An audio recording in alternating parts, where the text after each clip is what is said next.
Looking for a great hosting solution? Check our website for prices.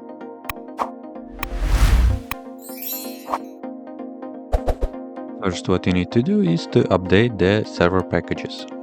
You can do this by the following command.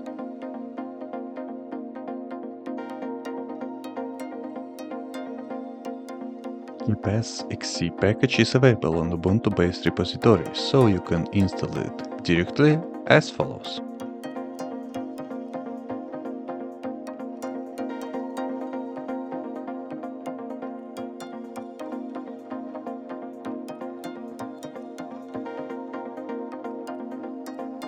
When the installation is finished, you can search on the system search bar by typing KeePassXC